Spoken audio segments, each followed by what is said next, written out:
Alright everyone, we are back with more of Teddy's historic content list.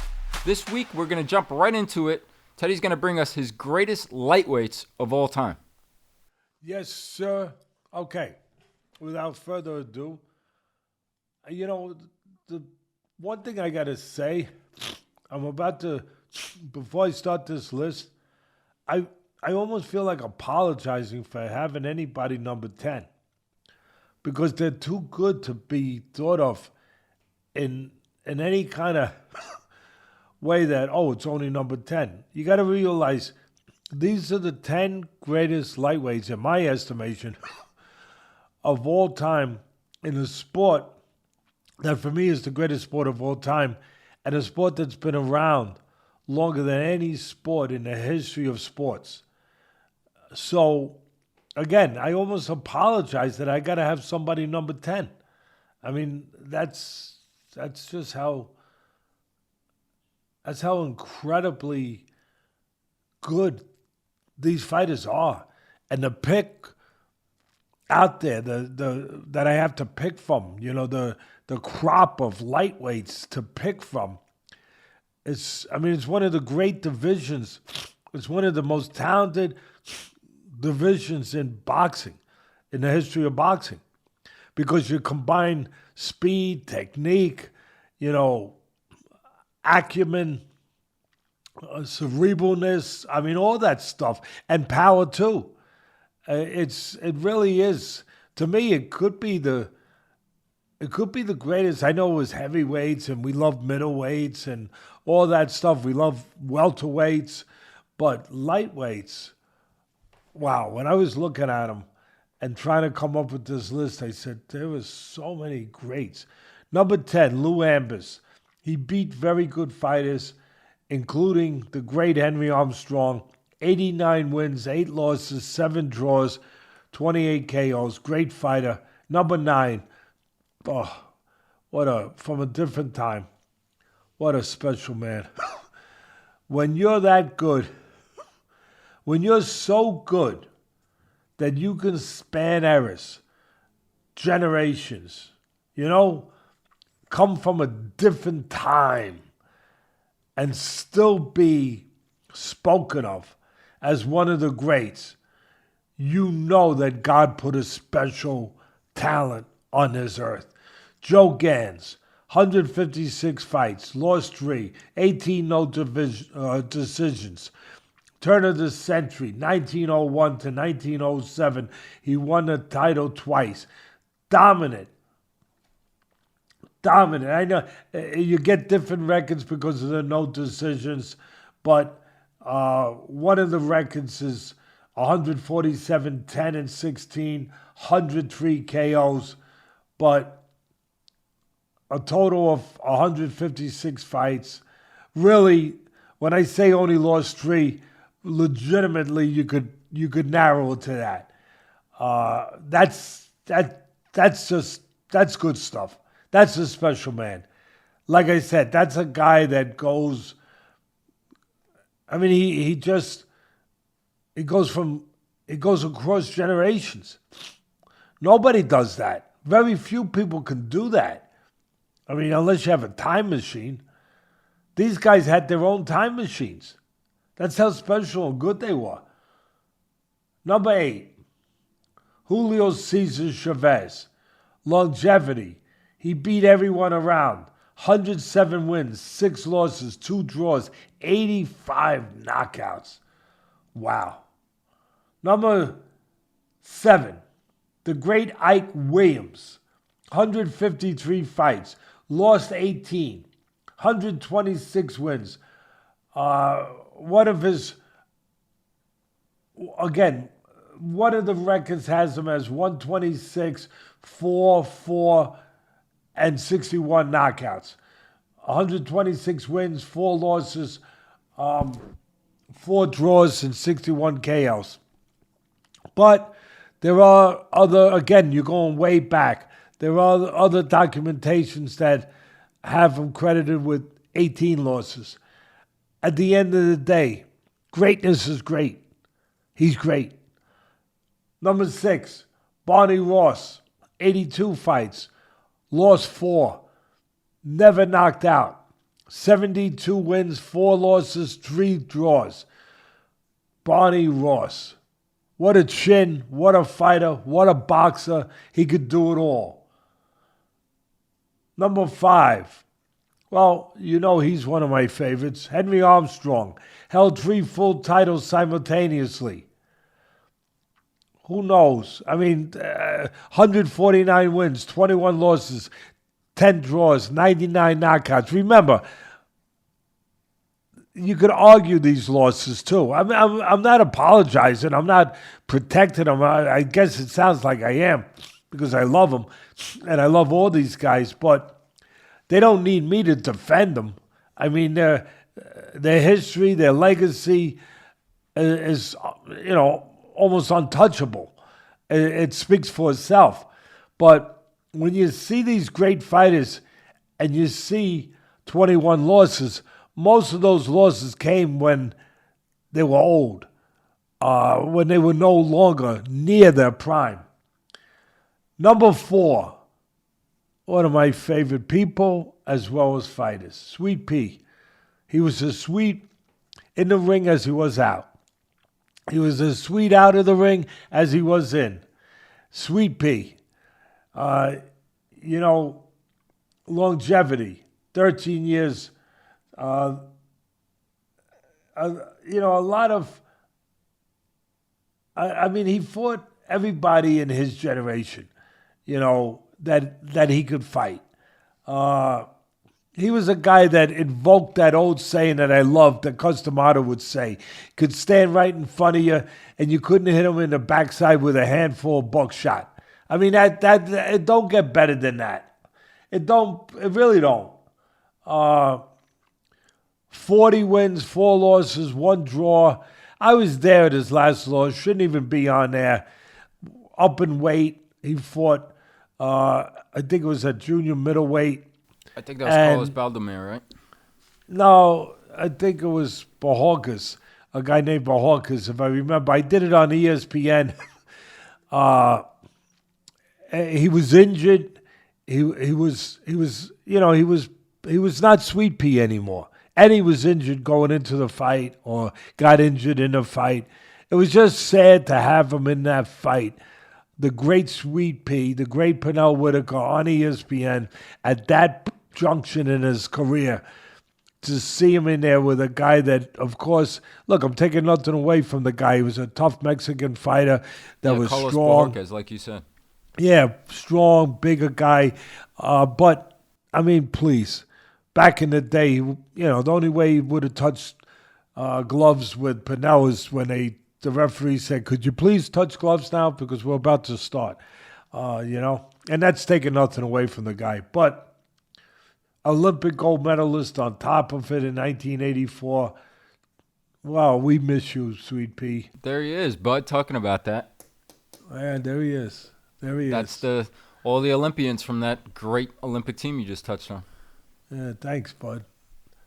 Number 3, talk about fighters that don't get their dues, that aren't understood because there's not enough people introducing the history of this great sport enough to the young people out there where they only know certain names, but there's too many names, too many great names, great names that they don't know. They just don't know. And they should know how great they were.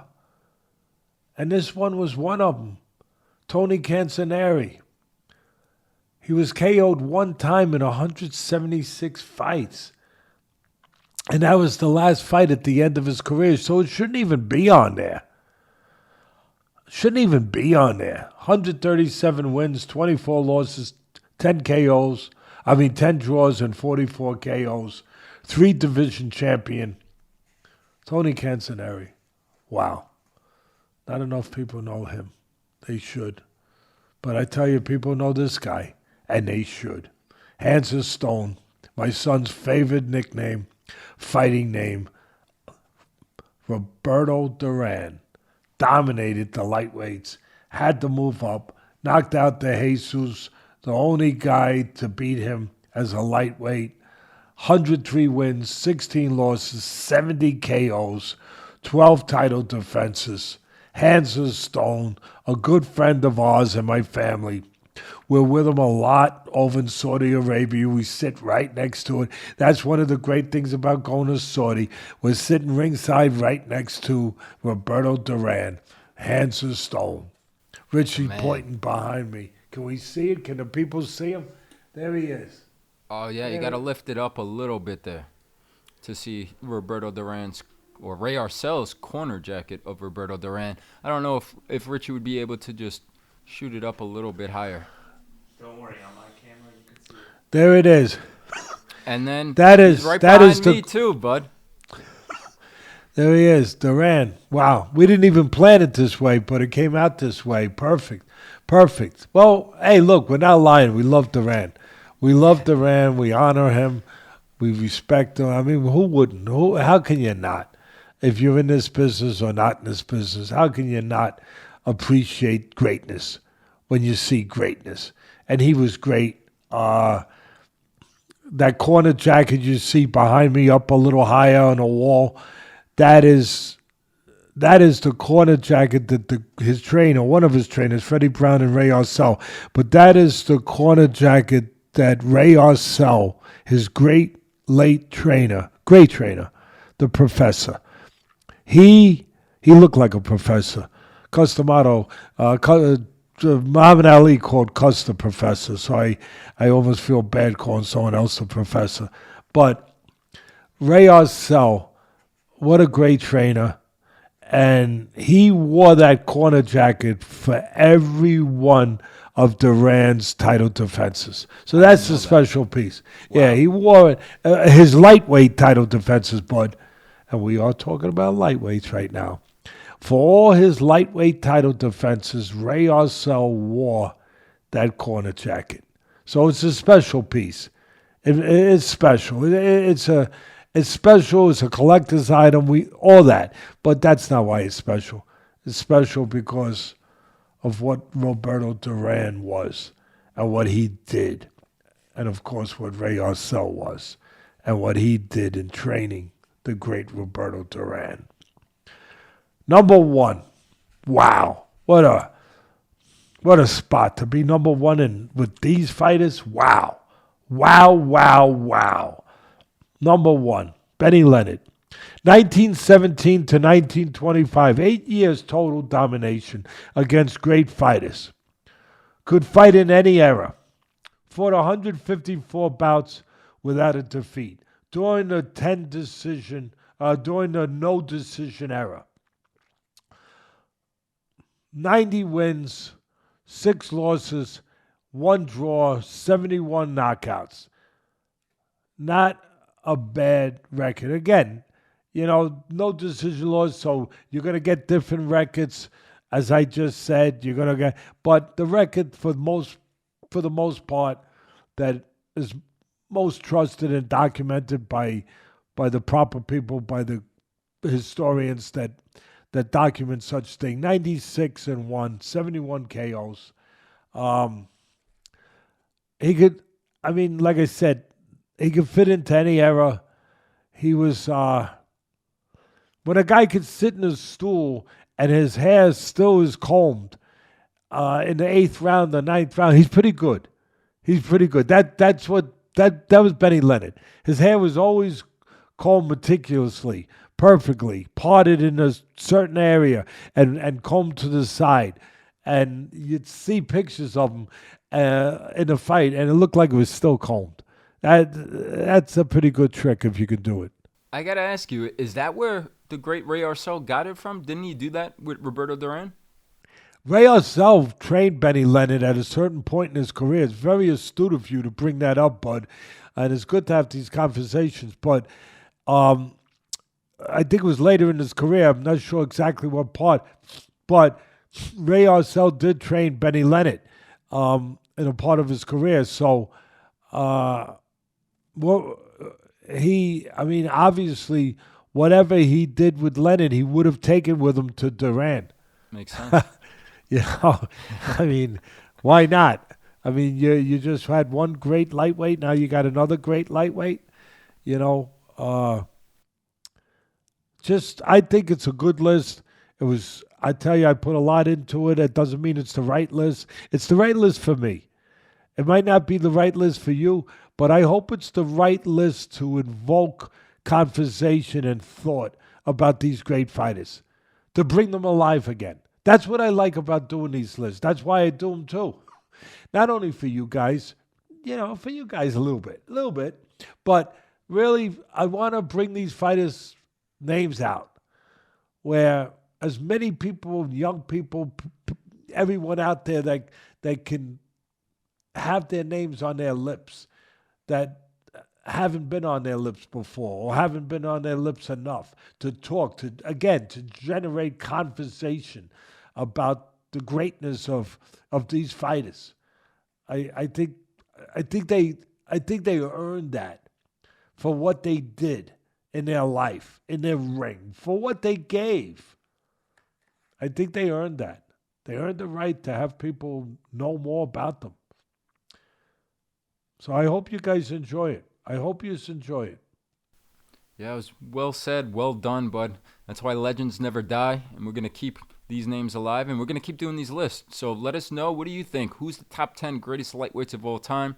Please like, comment, subscribe. Ask our buddy. I love to give him I love to give him shout-outs because he deserves shout-outs. He's a gentleman. He's a young guy. He is one of the guys that are keeping these names alive, that are bringing these names on, that are working his backside off to try to make sure that these fighters are not forgotten, that they are known out there. And that, I'll let you say who he is. That's our main man, Dan Morley. We shouted him out last week, and we'll do it again.